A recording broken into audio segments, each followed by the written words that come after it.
So I guess now that we know that you all have DC love, do you not have that same love for Marvel? She's the DC girly. I'm the Marvel girly. That's kind of how. Yeah. I have a deep love. I'm currently fixating on Doom right now. This is a recent obsession. Yeah. Doom, like Timothy Chalamet's Doom. No. Oh Doom. no, she said Doom. Like, yeah. Oh, Doom. Oh, like yeah. I love villains, and this guy does too. Right?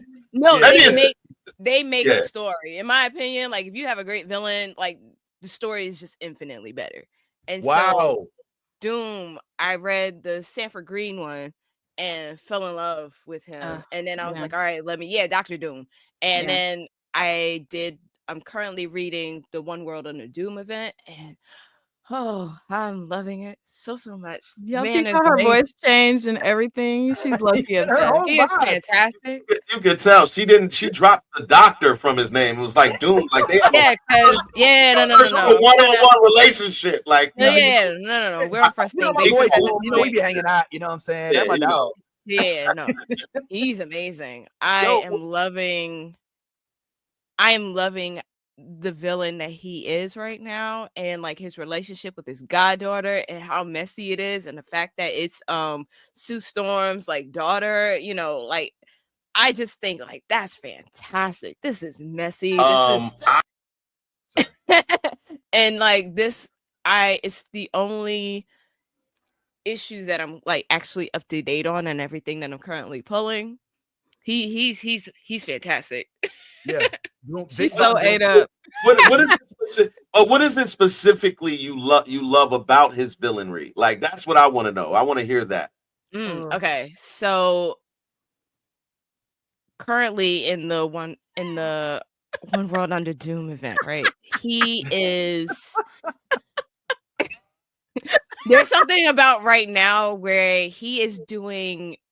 Right, so all our evil villains still evil, right? So currently he has given the world open borders, he's like giving everybody higher education, he's making sure that everybody's protected, and nobody in Marvel is able to figure out if he's still evil, if he's being a bad, whatever. And I'm like, no, he's not evil, it is perspective.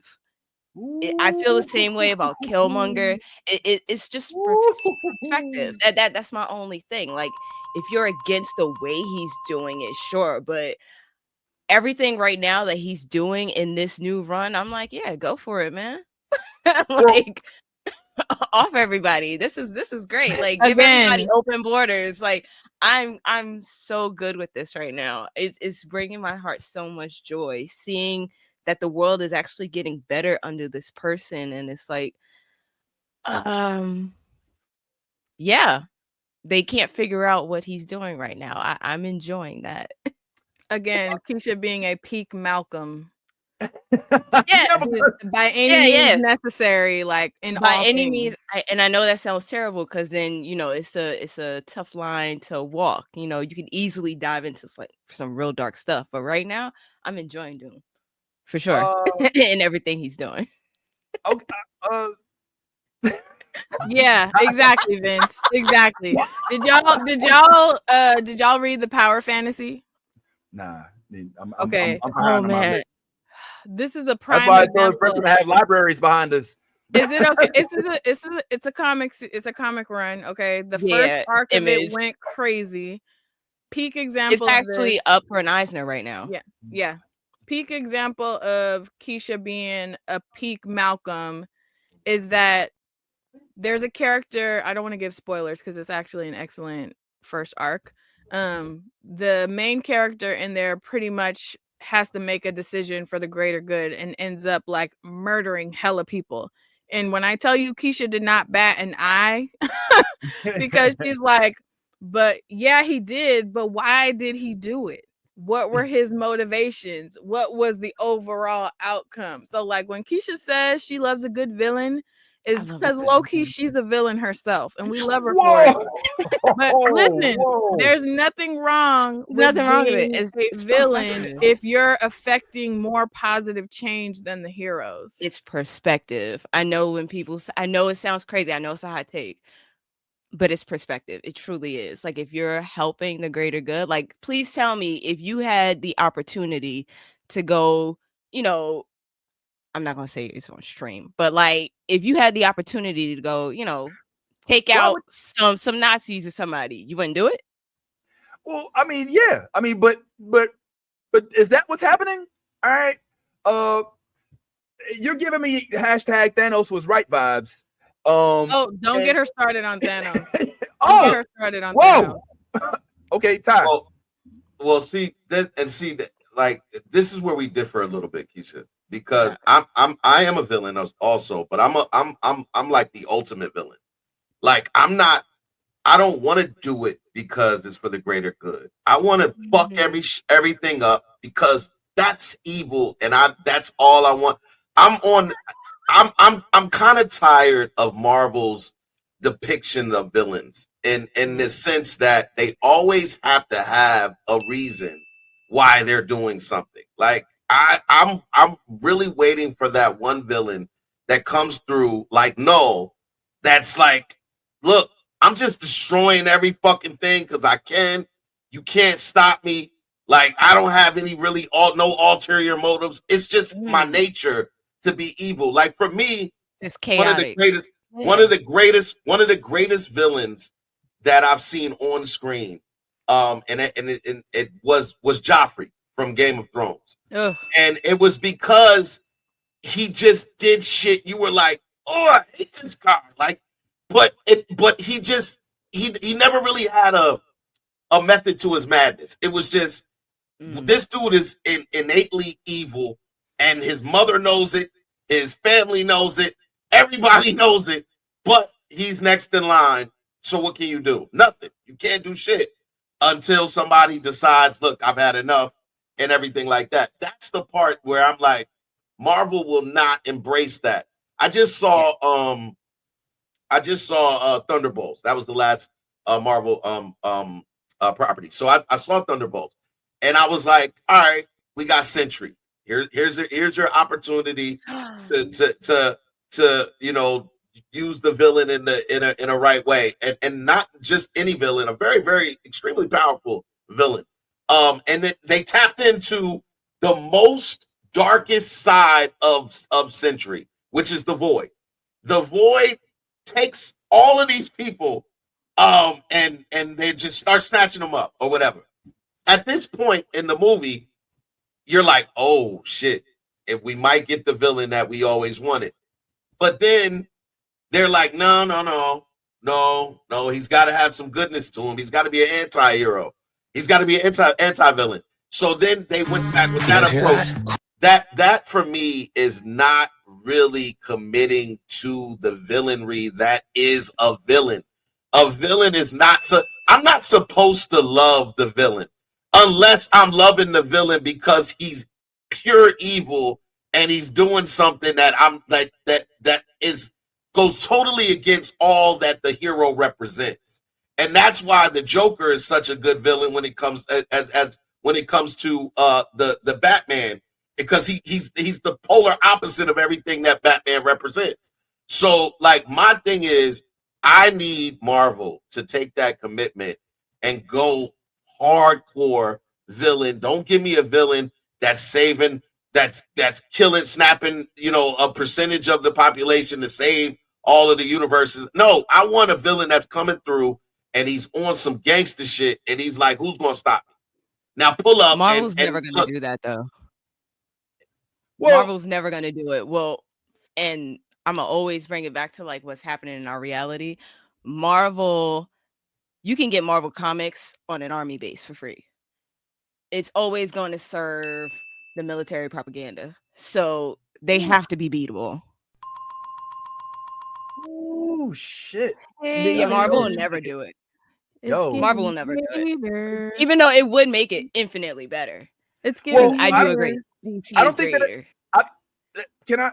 I'm sorry, Bree. Were you saying something, Bree? I just was saying it's giving hater, and Keisha and I have had this conversation before. Nah, but I love it. I'm glad that y'all aren't mind melded. You know, you don't want. Nah. A wise lady named Joyce Meyer once said, "If two people always think alike, then one of them's not needed." Right, and so I think that it's a good coupling to have where you can share thoughts, even the ones that you don't necessarily see eye to eye on, just like me and this nigga right here. But I'll say this: I think that Ty is speaking out of frustration because of a lack of those type of villains in the last few things that Marvel has put out. Marvel has attempted. They've attempted like the fail, and we don't speak about this movie, so I'm going to say it once and then I'll never say it again. But in X-Men Apocalypse, I'm sorry. In Apocalypse, they tried. Look at Bree's clutching her pearl. She's like, "Oh, don't be saying that shit around me." But in X-Men Apocalypse, they tried to make a devious villain. They tried to give it to us. They even tried to give us, like, oh, he's not really dead, but it failed miserably because I think that what we learned from Infinity War, all right, is that when the villain has complexities, it makes for a better movie sometimes. But what Ty is saying is that all of them ain't got to be like that. All right. Yeah, you can have a Thanos who can bring a bunch of kids in as child laborers that they don't realize that's what they're doing at the point in time when you're killing their whole family behind them. Sure. Yeah, we can feel that he's just trying to help the universe because the global deficit. No, we can't have all these people in the universe. Come on, man. You know what I'm saying? We need more room. But Ty's like, all right, well, where's our Galactus? Where's the dude who just wants to eat planets? Like, I just want a dude who's just an evil fuck. Like, he doesn't care. Like, he's not like, oh, I'm not here for the greater good of I'm not trying to fool you. I'm not Magneto, and I don't think there's a certain way to go about doing this the right way. No, I'm just hungry, and your planet it belongs in my belly. Like, I think my belly. I think that he's just saying, like, Marvel has taken it feels almost as if there was a board meeting and Kevin Feige was like, okay, from now on, these are our villains. They will all have complex backgrounds in which the viewers will have to wrestle with whether or not they're justified in their actions, i.e. Killmonger, i.e. Doom, i.e. Thanos. But Ty's like, where is my Joker? Where is my motherfucker that's going to burn his half of the money? Because he don't really give a fuck about that. He just wants to cause chaos. He's like, there's plenty of people like that in the Marvel universe, but Marvel is opting out of that. Does he have a point? Oh, yeah, for sure. Can you give me a villain that does that so I can go read it? Because I do need that if Marvel is gonna rank higher. that a villain that's completely ruthless, that has no regard for anybody, or that's completely out there. Noel is pure incarnate evil. Like he's like Noel doesn't care. Noel destroys the universe because he can. Like it's like Noel doesn't have the king of the symbiotes. Yeah, like I'd say no. I'm not as familiar with Noel. I don't necessarily think that he's as powerful as they've made him out to be in Venom. Oh, he's absolutely as powerful as they've made him be. Like, I don't. Symbiote. Look, symbiote. Noel was there. Noel, like if you go back to the Venom movie and they talk about Noel, they say Noel was there before the universe began.